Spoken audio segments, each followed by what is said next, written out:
Good morning all of you. आज start करते हैं एनसीईआरटी क्लास 6 का chapter 5 as we already completed chapter 4 जो डील करता था ऋग्वैदिक काल से। हम अब स्टार्ट करते हैं लेटर वैदिक काल। तो हम देखते हैं कि जो लेटर वैदिक काल है उसमें जो है बेसिकली जो लेटर वैदिक इरा है उसमें क्या चेंजेस आए हैं एज़ कम्पेयर टू वैदिक इरा। ओके, सो ये जो है ये इरा स्टार्ट होती है अबाउट 3000 ईयर्स एगो, और जो हमारा वैदिक काल था, वैदिक इरा थी, वो थी 3500 ईयर्स एगो।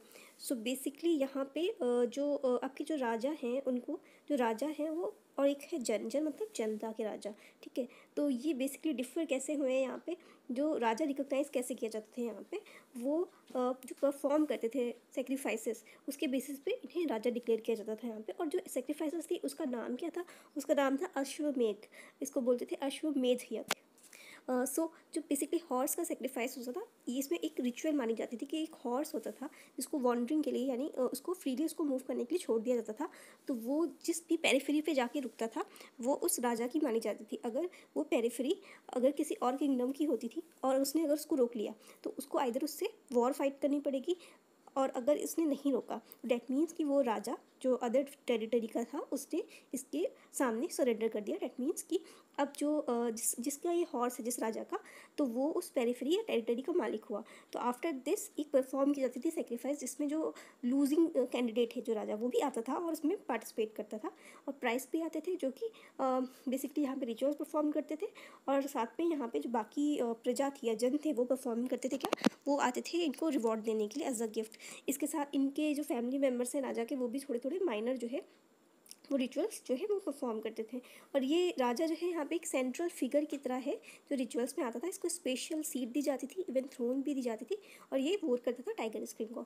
तो यहाँ पे इनका चैरिएटर होता था, यानी जिस रथ पे ये सवार होकर आते थे, वो बेसिकली इनके बारे में इनके बहुत सारी ग्लोरी को बखान करते थे, और साथ में इनकी जो भी फैमिली मेम्बर्स हैं वो आके थोड़े थोड़े माइनर रिचुअल्स करते थे। तो सिंपली जो बाकी जो राजा आते थे वो सिर्फ म्यूट स्पेक्टेटर की तरह बैठते थे, जो कि इनके परफॉर्मेंस ऑफ सेक्रीफाइस को देखते थे। देन प्राइस जो है, प्राइस क्या करेगा, प्राइस जो है रिचुअल्स करेगा, जैसे कि जो सेक्रेट वाटर है वो उनके राजा के ऊपर छिड़कने का काम। इसके साथ ही जो ऑर्डनरी पीपल है जैसे विश या वैश्य, जो हमने लास्ट चैप्टर में पढ़े हुए थे, तो ये आते थे अपने साथ बहुत सारी गिफ्ट्स लेके। So it's like a ritual, इसमें सभी लोग पब्लिक भी पार्टिसिपेट कर रही है और उनके फैमिली मेम्बर्स भी। तो इसमें कौन से लोग थे जो एक्सक्लूडेड थे, बेसिकली जो शूद्र कम्युनिटी थी जो लोअर मानी जाती थी प्राइस के थ्रू, उसको इन्होंने एक्सक्लूड करके रखा हुआ था इन सारे रिचुअल्स से। सो हम देखते हैं कि वर्ना सिस्टम, जो लेटर वैदिक काल है यहाँ पे वर्ना सिस्टम भी एग्जिस्ट करता था। और आप देखो कि किस तरह से जो बेसिकली नॉर्थ इंडिया में जो गंगा यमुना का जो दोआब है या फिर जो इनके जो ड्रेनेज एरिया है वहाँ पे ये सिस्टम बहुत ज़्यादा प्रिवेलेंट था। तो हमने ऑलरेडी चैप्टर 4 में ऋग्वेदा के बारे में पढ़ा है, बट यहाँ पे जो तीन जो वेद थे, सामवेद, यजुर्वेद या फिर अथर्ववेद, ये लेटर वैदिक जो है कंपोजिशन मानी जाती है। सो यहाँ पे जो है सोसाइटी कैसे पार्ट्स में डिवाइडेड थी। देखिए डिफरेंट टाइप्स के लोग थे यहाँ पे, प्राइस भी थे, वॉरियर्स भी थे, फार्मर्स थे, हर्डर्स थे, ट्रेडर्स भी थे और क्राफ्ट पर्सन्स भी थे। लेकिन बेसिकली इन्हें 4 पार्ट्स में डिवाइड किया गया था। कैसे, और ये 4 पार्ट्स में डिवाइड किसने किया था, प्राइस ने या ब्राह्मण्स ने किया था। जो पहला पार्ट था वो सबसे हाई रहता था हायरार्की में, वो था ब्राह्मण्स का। तो ये इनकी एक्सपेक्टेशन क्या होती थी, इनके काम क्या होते थे, इनको जो है बेसिकली टीचिंग देना है या फिर इनको पढ़ाई करना है वेदा की, और या फिर सेक्रीफाइस परफॉर्म करना है, जैसे कि हमने प्रीवियसली देखा कि अश्वमेध के बाद इन्होंने सेक्रीफाइस में पार्टिसिपेट किया, और ये रिसीव करते थे गिफ्ट्स एज अ रिवॉर्ड राजा के थ्रू भी और जो आम जनता है उनके थ्रू भी। फिर सेकंड प्लेस पे जो आता है वो होते थे रूलर्स। रूलर्स जो होते थे वो स्ट्रांग माने जाते थे और वो क्षत्रिय बोलते थे उन्हें। आज भी ये पार्ट जो है डिवाइडेड है इस बेसिस पे कि जो क्षत्रिय हैं वो एक्सपेक्ट की जाती थी कि वो बैटल फाइट करेंगे और लोगों की रक्षा करेंगे। तो थर्ड वन है वो है विश या वैश्य। बेसिकली ये जो है फार्मिंग होते थे या फिर आपके बिजनेस या ट्रेडर्स में भी आते थे, जो विश या वैश्य बोलते थे, वैश्य। तो देन इसके बाद जो चीज़ है कि जो क्षत्रिय है और वैश्य है ये परफॉर्म कर सकते थे sacrifice in the presence of ब्राह्मण। बट जो लास्ट वन है वो लास्ट वन है शूद्र। शूद्र कम्युनिटी को बिल्कुल अनटचेबल भी कह सकते हैं या फिर इनको एक्सक्लूडेड भी मानते हैं, और इन्होंने वुमेन को भी इस शूद्र के साथ ही इनको ग्रुप कर दिया था बिकॉज ऑफ द रीज़न कि ये दोनों ही लोग जो है वेद का जो है स्टडी नहीं कर सकते थे। आफ्टर डैट आप एक और जो है कम्युनिटी यहाँ पे देखोगे वो है अनटचेबल्स की, जो ब्राह्मण्स ने इनको बिल्कुल ही अलग ही कर दिया था, या फिर कह सकते थे कि ये कंट्री साइड के एकदम एक्सटीरियर पार्ट में रहते थे। सो ये जो पर्सनस हैं वो बेसिकली क्या है, बेसिकली क्राफ्ट पर्सनस हो गए, हंटर या गैदरर्स हो गए, या फिर जो ब्यूरियल साइट्स पे जो परफॉर्म करते थे ब्यूरियल्स या क्रीमेशंस को, वो भी इसमें इंक्लूडेड हो गए।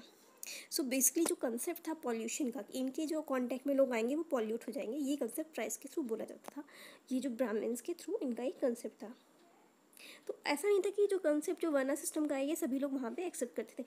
दे आर सो मेनी पीपल जो अपोज भी करते थे, और बहुत से लोग ऐसे थे जो अपने आप को इन प्राइस के जो कंसेप्ट में रखना नहीं चाहते थे। बट जो मेन जो रूलर्स थे वो अपने आप को बेसिकली ये शो करना चाहते थे कि हम भी ब्राह्मण्स के नियर हैं और हमें एक तरह से लेजिटिमेसी मिलेगी। तो ये कहीं ना कहीं इससे इन्फ्लुएंस ज़रूर थे। लेकिन जैसे आप जो अपना नॉर्थ का साइड है वहाँ पे ये जो चीज़ें हैं ज़्यादा प्रिवेलेंट थी। अब नॉर्थ ईस्ट के साइड में देखो तो प्राइस का इन्फ्लुएंस इतना नहीं है, और साथ में सोशल या इकोनॉमिक डिफरेंस भी जो है जो स्टेटस में है या वर्ना सिस्टम के अकॉर्डिंग है वो वहाँ पे प्रिवेलेंट नहीं है। इसके बाद में देखिए एक छोटी सी ये पिक बनी हुई है, इसको बोल सकते हैं ये एक पेंटेड ग्रेवेयर का वेसल है। तो ये यूज़ करते थे बेसिकली बहुत स्पेशल ओकेजन पे ये यूज़ किया जाता था, जो कि स्पेशल फूड को सर्व करने के लिए यूज़ करते थे। और ये काफ़ी ज़्यादा फाइन होती है। यहाँ से आप देख भी सकते हो कितनी फाइन तरीके से बनाई गई है, तो बहुत ही स्मूथ है और बहुत ज़्यादा कह सकते हैं मतलब नाजुक है ये। इसके बाद हम देखते हैं कि जनपद, जो पहले हमने ऑलरेडी देखा था ऋग्वेदिक काल में, उस टाइम पे सिर्फ जना जो राजा थे वो जन के राजा थे, मतलब आम जनता के राजा थे। बट अब यहाँ पे डिफरेंस जो आया है, जो राजा आए हैं वो जनपद के राजा आए हैं, यानी कि जनपद जो है डैट मीन्स कि जो जन है इनके, उन्होंने जहाँ पे अपने आप को सेटल किया है, यानी कि जो लैंड है उसका राजा हुआ। तो डैट मीन्स कि ये डिफरेंट है थोड़ा पहले के कंपैरिजन में। तो अभी जब आर्कियोलॉजिस्ट ने जो एक्सकावेट किए हैं तो बहुत से हमें सेटलमेंट्स मिले हैं जो जनपद के, जैसे पुराना किला है दिल्ली का, या हस्तिनापुर जो मेरठ के निकट है, या अतरंजी खेरा जो एटा के निकट है। They found that people lived in huts. तो अब देख सकते हो लोगों का कैसा रहन सहन था। ये बेसिकली हट्स में रहते थे, झोपड़ी में रहते थे, और साथ में कैटल को भी रेयरिंग करते थे, एनिमल्स की भी रेयरिंग करते थे। और ग्रो क्या करते थे, इनके जो मेन प्रोडक्ट्स हैं क्रॉप्स के वो हैं rice, wheat, barley, pulses, sugar cane, sesame and mustard. After that आप देखो तो ये कैसे जो पॉटरी है इनकी वो है अर्थन पॉट, सिंपली मिट्टी के बर्तन बनाते थे। और कहीं कहीं पे आपको ये ग्रे कलर के भी दिखेंगे, कहीं कहीं पे रेड कलर के भी दिखेंगे। तो एक स्पेशल टाइप की जो है पॉटरी जो ऑलरेडी वहाँ पे हमने बताई है वो है पेंटेड ग्रेवेयर। सो ऑलरेडी आपको नाम से क्लियर है कि ये बहुत ज़्यादा पेंटेड डिज़ाइन के साथ होती होगी, और यहाँ पे ज्योमेट्री और पैटर्न्स भी बनते होंगे। अच्छा, उसके बाद जो है जनपद के बाद जो है ऑलमोस्ट 2500 ईयर्स को हमें महाजनपद जो है वो आने लगे, यानी जनपद से भी ज़्यादा इंपॉर्टेंट और जनपद से भी ज़्यादा बड़े जो एरिया है वो महाजनपद। ऑब्वियसली इनके जो राजा होंगे वो ज़्यादा इन्फ्लुएंशियल होंगे एज़ कम्पेयर टू जनपद के राजा से। तो इनकी जो है जो महाजनपद होते थे इनकी बाकायदा कैपिटल सिटी होती थी, जैसे आज बड़े बड़े शहरों में एक सिटी मानी जाती है जो कैपिटल होती थी, उसी तरह से। और ये जो सिटीज़ होती थी वो फोर्टिफाइड होती थी। अच्छा, फोर्टिफाइड होने का रीज़न क्या हो सकता है, क्योंकि बेसिकली फोर्टिफाइड होती किससे थी, पहले ये देखते हैं कि वॉल्स बनाते थे आप वुड या ब्रिक के, या फिर स्टोन्स के बनाते थे अराउंड देम। अच्छा, उसके पीछे का जो रीज़न है वो क्या है, बेसिकली देखिए आइदर आप प्रोटेक्शन कर रहे हो बाहर किसी भी तरह के इन्वेजन से या इन्वेडर से, और या फिर आप जो है एडमिनिस्ट्रेशन करना चाहते हो जो उसके अंदर फोर्टिफाइड एरिया में आपकी जो जनता रहती है उनको अच्छी तरीके से, या फिर आप अपनी लेविशनेस या शो ऑफ करना चाहते हो कि देखिए भाई हम इस क्षेत्र के राजा हैं तो हमने अपना एरिया जो है कन्फाइन करके रखा हुआ है। तो अच्छा, जब ये हम देखते हैं कि इस मैप में जो है जो इंपॉर्टेंट जनपद और महाजनपद जो है दिए गए हैं उसको देखते हैं। मोस्टली जो है नॉर्थ एरिया में ही है। सो ये यहाँ पे देखिए अवंती है उज्जैन के पास। तो उज्जैन की जो राजधानी थी वो अवंती, इनकी जो प्रिंसेस का नाम था उसका नाम था अवंतिका। ओके, उसके बाद आप देखो यहाँ पे वज्जी जो है, वज्जी बेसिकली एक संघ है, आगे हम पढ़ेंगे इसके बारे में। इसकी जो कैपिटल सिटी है वो है वैशाली। इसी तरह मगध है, मगध जो है बेसिकली उसकी कैपिटल सिटी है राजगृह, जिसको अभी राजगीर भी बोलते हैं। मगध अभी जो है आपको ऑलमोस्ट पटना में आता है या फिर बिहार में आता है। इसके साथ ही अंगा लगी हुई है। फिर कौशंबी आप देख सकते हो, जो कौशंबी है ऑलमोस्ट ये इलाहाबाद के आसपास है। और उसके बाद कौशला और पंचला और हस्तिनापुर हमने ऑलरेडी बताया था कि ये जो है जनपद है, और ये जनपद क्या था, मथुरा के नियर अबाउट था। फिर आप देख सकते हो यहाँ पे गांधारा, गांधारा जो है उसका जो है मेन जो सेंटर है वो है तक्षशिला। तक्षशिला में हम आगे जब दूसरे नेक्स्ट चैप्टर्स पढ़ेंगे तो हम देखेंगे कि तक्षशिला में कैसे यहाँ पे बहुत एजुकेशन के इंस्टीट्यूट कैसे डेवलप किए गए थे। ओके, तो ये ऑलमोस्ट जो इम्पोर्टेंट सिटीज़ थे उस टाइम की वो हमने देखी।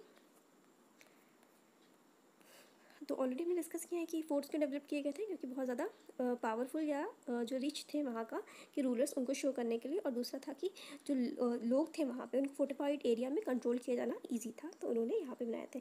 तो देखिए जब फोर्टिफाइड हो रहा है कोई चीज़ तो ऑब्वियस सी बात है कि भाई आपको ब्रिक्स की ज़रूरत पड़ेगी, स्टोन्स की ज़रूरत पड़ेगी, लेबर की ज़रूरत पड़ेगी, तो उसके लिए आपको पैसे की ज़रूरत पड़ेगी, रिसोर्सेज की ज़रूरत पड़ेगी। तो जैसे अब देखो यहाँ पे एक पिक्चर बनाई गई है, तो ये नेबोट कौशंबी जो है इलाहाबाद के निकट, वहाँ पे आप देखो तो कैसे ये जो फाइन तरीके से इन्होंने ब्रिक्स की एक वॉल बनाई हुई है 2500 ईयर्स एगो के पहले की बात है। काफ़ी जो है रिफाइंड वे में इन्होंने बनाया, काफ़ी मजबूत तरीके से। तो जो अभी हमने बात की कि जो ब्रिक्स की जो वॉल वगैरह बना रहे हैं, फोर्टिफाइड कर रहे हैं अपने एरियाज़ को, तो उसके लिए इन्होंने वॉर लड़ने के लिए, इसका मतलब वॉर का खतरा है, तो वॉर का खतरा है तो इसका मतलब कि उन्होंने आर्मी भी रखी होगी। तो अब आर्मी जब रखी तो इन्होंने यहाँ पे जो सोल्जर्स रखे थे वो उनको पेड करते थे रेगुलर सैलरीज, और सबसे बड़ी बात कि अभी ये थ्रू आउट द ईयर इनको मेंटेनेंस के चार्जेस देते थे। पहले ऐसा नहीं था, जो ऋग्वैदिक एरा में था उस टाइम पे सोल्जर्स इस तरह से अपॉइंट नहीं होते थे, क्योंकि वहाँ पे इन्वेजन का खतरा कम था। और जो इनके जो पेमेंट है, कुछ पेमेंट दिए जाते थे इनको पंच मार्क कॉइन्स के थ्रू भी। पहले हम ऑलरेडी पढ़ चुके हैं कि पंच मार्क कॉइन्स कैसे दिखते थे। सो अब देखिए इन्होंने इतना सारा एक्सपेंसेस कर दिया, तो एक्सपेंसेस कैसे ये टैकल करेंगे। अब जो पहले के रूलर्स थे वो सिर्फ गिफ्ट्स लेते थे अपनी जनता के थ्रू, बट अभी के रूलर्स जो हैं वो जो महाजनपद के हैं वो बेसिकली एक्सपेंसेस उनके बढ़ गए हैं। किस तरीके से, क्योंकि वो बहुत ह्यूज फोर्स बना रहे हैं और आर्मी को भी मेंटेन करना पड़ रहा है। तो अब ये क्या करेंगे, अब टैक्स लगा देंगे जनता पे। सो इनके जो टैक्स होंगे वो कैसे होंगे, वो रेगुलर टैक्स होंगे। तो जो मेन जो है पॉपुलेशन है वो क्या है, फार्मर है। अब फार्मर मेन पॉपुलेशन है तो टैक्सेस भी वहाँ से ही ज़्यादा आते होंगे। तो नियर अबाउट 1/6 जो उनकी फिक्स था, इनका जो फार्मर के प्रोड्यूस होते थे उसको बोलते थे भाग या शेयर, वो ज़्यादा था राजा के पास। इसके साथ ही जो क्राफ्ट पर्सन है, भाई क्राफ्ट पर्सन जो है वो क्या कर सकते हैं, वो लेबर के फॉर्म में इनको दे सकते हैं। तो लेबर के फॉर्म में उनको महीने के हर मंथ के में एक दिन उनके यहाँ काम करना पड़ता था राजा के यहाँ। ठीक है, जो हर्डर्स हैं वो क्या करेंगे, हर्डर्स के पास एनिमल्स होते हैं, तो एनिमल्स या एनिमल प्रोड्यूस जो है वो as a form of taxes पे करेंगे इन्हें।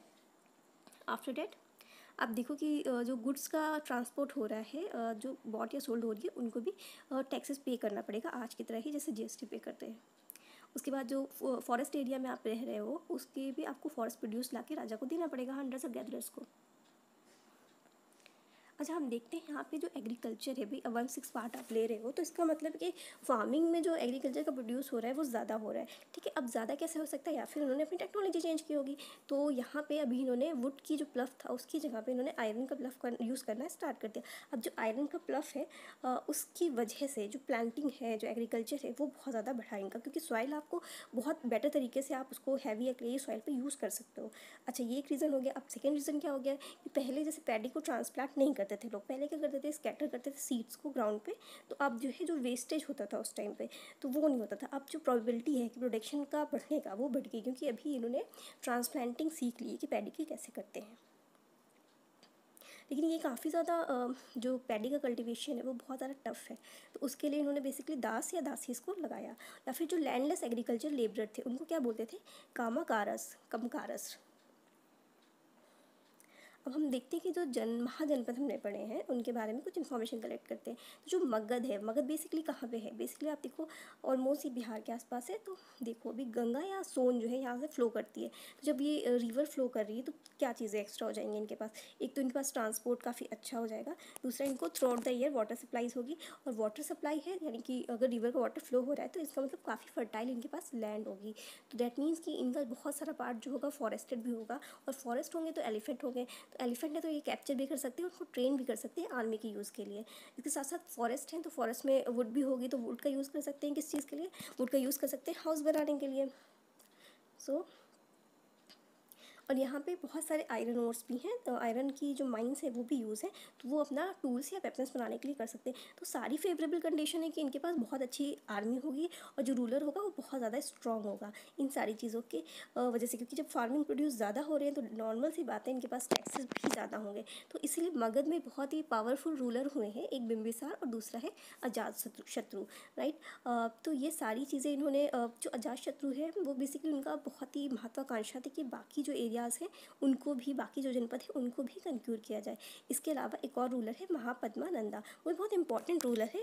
और उन्होंने तो इवन नॉर्थ वेस्ट का जो पार्ट है वो भी इन्होंने अपने कंट्रोल में कर लिया था। तो जो इनकी राजधानी है बेसिकली वो है राजगीर, जो अभी राजगीर के नाम से फेमस है, जो बिहार में है। तो बाकी इन्होंने नेक्स्ट टाइम इन्होंने अपनी शिफ्ट कर दी, जो कैपिटल थी राजगीर ग्रह से पाटलिपुत्र। फिर ने about more than 2300 years ago एक अलेक्जेंडर या सिकंदर नाम का जो मैसेडोनिया का यूरोप का रहने वाला था, वो वांटेड टू कन्क्यूर वर्ल्ड, बट वो जो है बेसिकली उसके जो सोल्जर्स थे उन्होंने आधे से मना कर दिया है हाँ इंडिया में एंटर करने से, क्योंकि उन्होंने एक तो ये रीज़न था कि वो बहुत ज़्यादा थक चुके थे, क्योंकि ऑलमोस्ट वो वेस्ट एशिया को फाइट या वॉर करते हुए आ रहे थे, और दूसरा ये था कि उन्होंने ऐसा सुना था कि जो इंडियंस हैं उनके पास बहुत सारे सोल्जर्स हैं, उनके पास बहुत बड़ी आर्मी है, तो दे थॉट कि हम बेमौत मारे जाएंगे, तो बेटर कि हम आगे ना बढ़ें और यहीं पर रुक जाएँ। जो नेक्स्ट है, हमने ऑलरेडी मैप में देखा था वज्जी। वज्जी जो है बेसिकली डिफरेंट है अगर देखा जाए तो इनसे। अब किस मायने में डिफरेंट है देखते हैं। देखिए, और जो वज्जी है उसकी कैपिटल है वो है वैशाली। वैशाली कहाँ पे? बिहार में है, ठीक है।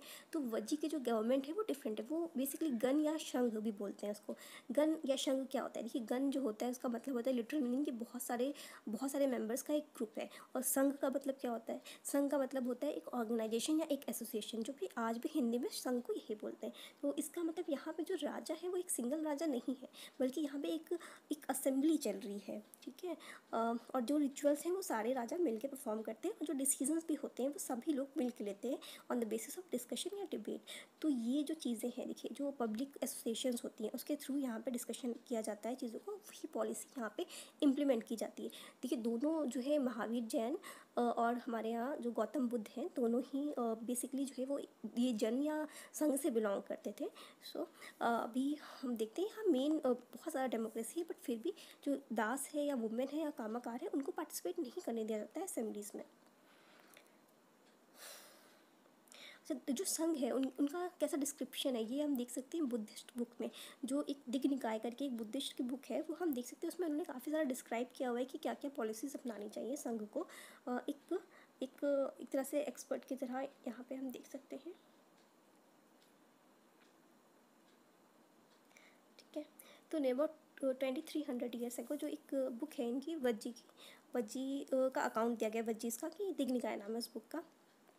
देखिए, इसमें क्या है, अजातशत्रु जो थे, अजातशत्रु वो बहुत ज़्यादा कह सकते हैं एम्बिशियस है, they want to attack Vajjis. But जो बुद्ध के पास वो गए पूछने के लिए कि भाई, उन्होंने अपने मिनिस्टर को भेजा। मिनिस्टर का नाम क्या है? वाशाकारा। ये पूछा जा सकता है कि इनके मिनिस्टर का नाम क्या है, क्योंकि कहीं और दिखेगा नहीं इनके मिनिस्टर का नाम।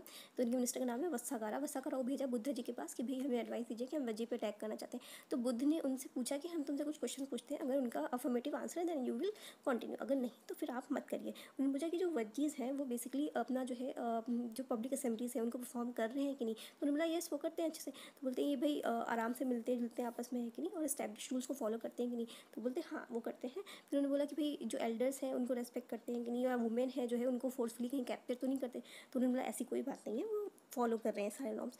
फिर उन्होंने बोला जो चैत्याज है, चैत्याज किसको बोलते हैं? जो लोकल श्राइन्स हैं जो मेंटेन की जाती थी वजीज़ में या शंग में, टाउन या विलेजेस में, उनको भी प्रॉपर मेंटेनेंस कर रहे हैं। फिर उन्होंने बोला कि अच्छा ठीक है, अच्छा ये बताइए जो दूसरे जो बिलीव्स के हैं, दूसरे रिलीजन के जो सेंट्स हैं, वो यहाँ पे जो है ईजिली आकर लीव कर सकते हैं इन सिटीज़ को, कि उन पर कोई अटैक करता है, ऐसा कुछ होता है।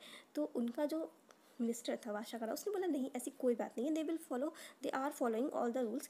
तो उस पर बुद्धा जी ने रिप्लाई किया कि उस टाइम तक आप इनको अटैक मत करो, या फिर उस टाइम तक आप इनके ऊपर कुछ भी नहीं कर सकते, जब तक ये सारी चीज़ें फॉलो करते हैं और ये प्रॉस्पर होंगे। तो प्लीज़ आप अपना ये ख्याल अपने दिल से निकाल दो और इस पर अटैक मत करो।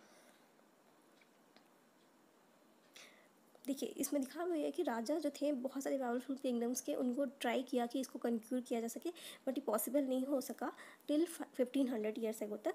उसके बाद जो गुप्ता रूलर्स ने इनको कंक्यूर किया। तो बहुत ज़्यादा कह सकते हैं कि जो वजीज़ थे जो उस टाइम पे थे नियर अबाउट 2000 ईयर्स एगो, उसके बाद 1500 ईयर्स एगो तक वो रिटेन कर पाए अपनी आइडेंटिटी। अच्छा, अब देखते हैं कि एल्सवेयर क्या हो रहा है बाकी दुनिया में। तो ग्रीस या एथेंस में इन्होंने बोला कि भाई हम जो रूल्स करते हैं उसके रूलिंग की जो गवर्नमेंट है उसको बोलते हैं डेमोक्रेसी। अब देखते हैं क्या सच में ये डेमोक्रेसी है। अब भाई इन्होंने बोला जो हमारे यहाँ जो मेन है जो 30 साल तक के, हम उसको सिटीजन्स मानेंगे, ठीक है। और उसके बाद लेकिन वुमेन को ये नहीं देते हैं सिटीजनशिप। बहुत सारे स्लेव्स हैं इनके यहाँ जो काम करते हैं, उनको सिटीजनशिप नहीं देते हैं, फॉरेनर्स को सिटीजनशिप नहीं देते हैं। और सबसे बड़ी बात, जो अपॉइंटमेंट्स हो रहे हैं पोस्ट पे, वो भी लॉटरी के थ्रू हो रहे हैं। तो आई डोंट थिंक सो कि ये किसी भी तरीके से इनकी डेमोक्रेसी होगी। हाँ, नाम ज़रूर इन्होंने अपने गवर्नमेंट का डेमोक्रेसी रख दिया था उस टाइम पे। So let's see question answers. तो ये ट्रू एंड फॉल्स है कि भाई राजा जो अश्वमेध परफॉर्म करते थे, horse pass through their lands for invited to the sacrifice. Yes, जिनकी भी जो है लैंड जाती थी जिनके थ्रू वो हॉर्स पास हुआ होता था वो आते थे सेक्रीफाइस पे, बैठते थे स्पेक्टेटर्स की तरह। Then charioteer sprinkle sacred water the king, नहीं ये काम प्राइस का था। Then archaeologist found palaces in the settlement of the janapada, नहीं आर्कियोलॉजिस्ट ने जो है आपका ये है सेटलमेंट्स पाए हैं बट ये महल टाइप की चीज़ें नहीं पाई क्योंकि बहुत ईयर्स पुराने हैं तो वो एग्जिस्ट नहीं करते थे इस टाइम पे जब उन्होंने देखा। इन्होंने बोला कि भाई pots to store grain were made out of painted grey ware. Painted grey ware जो है उसका बहुत ज़्यादा इन्होंने बोला है कि भाई स्पेशल ओकेज़न पे ये यूज़ करते थे, तो ऐसा कोई मेंशन नहीं है एनसीईआरटी में कि भी ये स्टोर कर रहे हैं भी ग्रेन्स के लिए।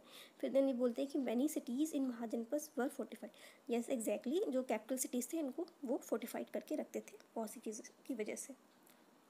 देन ये थोड़ा सा ब्लॉक है, इसको देखते हैं हम। इसमें लिखा हुआ है कि near about 3000 years ago new kinds of rajas yes आने लगे थे, और ये महाजनपद 2500 साल पहले। अलेक्जेंडर का जो इन्वेजन है वो कंपोजिशन ऑफ दिग्निकाय 2300 ईयर्स एगो, और एंड जो हुआ है वो गुप्ता रूलर्स के थ्रू 1500 ईयर्स एगो गन या शंख का हुआ था। Thank you so much. तो इसी के साथ हमारा चैप्टर 5 ख़त्म होता है। Thank you so much.